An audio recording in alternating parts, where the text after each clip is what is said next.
All right, guys, let's get back to the super duty here. Before I start tackling the rest, because I'm waiting on a few more parts, there is something I want to tackle first, which is this. Now with the key in, nothing comes on here.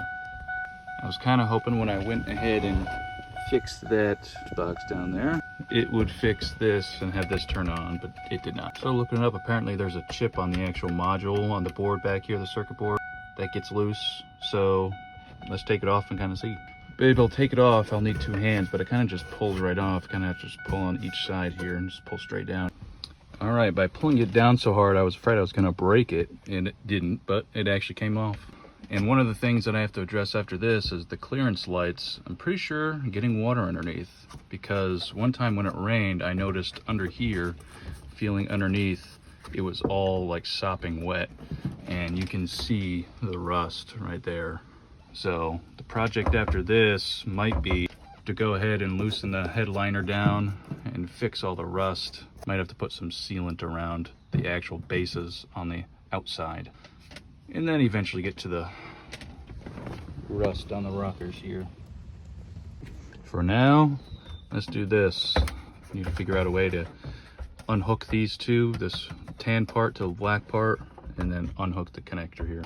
All right, after a bit of a battle, I finally got it off. What I had to do was slowly unclip that one just a little bit with some pliers, and then push that out, and it gave enough room to kind of clip it forward while I got this one on the end. And then I did that one right here, and then finally that one right there, and it kind of popped off. So now that's out, let's take this off and see what's up. All right, so I got it open and something fell out right away. This little thing. Not sure what it is, but let's continue opening this, see what it could be.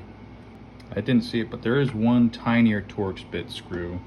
The one that fit for me was the TR9, even though that's has the one with the space in the middle of it that still fits.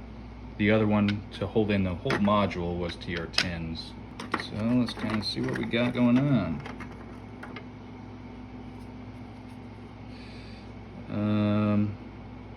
All right, it doesn't look too bad, to be honest, especially since all the rust that was where the clearance light was on the roof.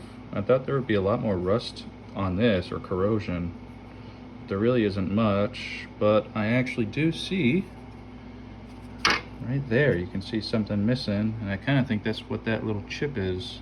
I'll have to look up to kind of see what that chip actually is. I don't know if it's, doesn't look like a capacitor. That does. I don't know, maybe a resistor, I'm not sure.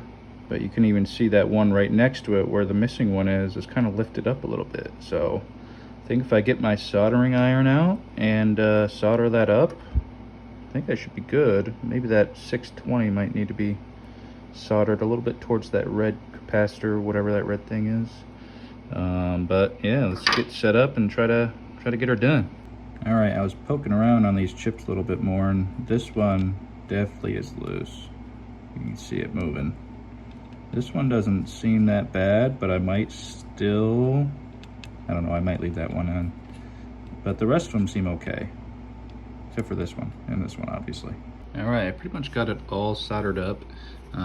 If you are a tech person or a solder person, do not judge this. But to kind of tell you the process that I did, since that one right there was off all the way, I was actually able to take some flux and actually put it on the pads where it contact onto the actual circuit board. Then I just gently used some tweezers to kind of put it in place, and I used this hobbyist soldering tool, which is like a wireless one from Fantech.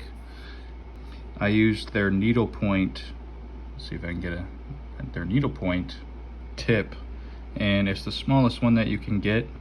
This whole kit was like 50 bucks, I think, when I bought it. Or you can go ahead and use a Harbor Freight one. It is a bigger tip, a much bigger tip, but it can still be done. You just have to be extremely careful, especially since you can't control the heat on this, and this gets much hotter than this wireless one.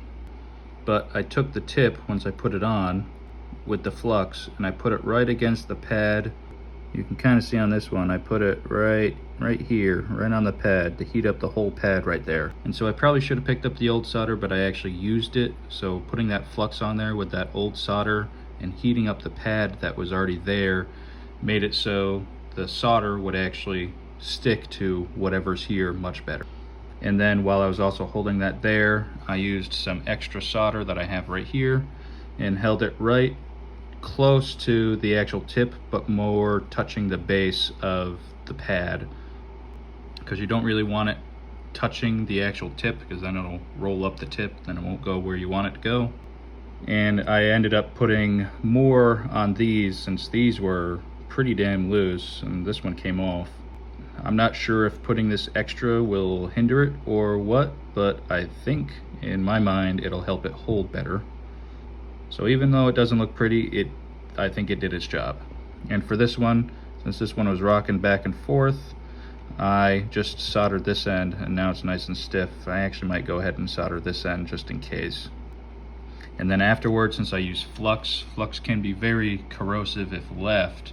So to make sure there's no corrosion after doing this work, I'm going to take some isopropyl alcohol with a Q-tip, kind of clean off this area and this area right here where the flux was, and then put everything back together. You can bend this. I had to bend this just so it's out of the way more, but just be extremely careful because this solder, at least for me, is at this point 25 years old. So you want to be careful when bending it. You don't want to play with it too much because you could end up snapping it down here and then you might have to fix that. So let me go ahead, solder that last little end right there, clean up the flux, put it back together, and we'll see, test it out in the truck. Actually, I might just take this whole thing out and test it out in the truck before we slap everything together. All right guys, so I have it plugged in here. I didn't clean up the flux yet, but I just wanted to see if it worked first. And I guess moment of truth, don't mind this mismatched steering wheel cover. It will get changed soon. No good? Oh, it didn't turn it all the way. It works. All right, so I'm gonna go unplug it right here, clean up all the flux on those parts right there, and slap it back together. And I think call it. Hopefully that has helped at least one of you guys. See you guys next time.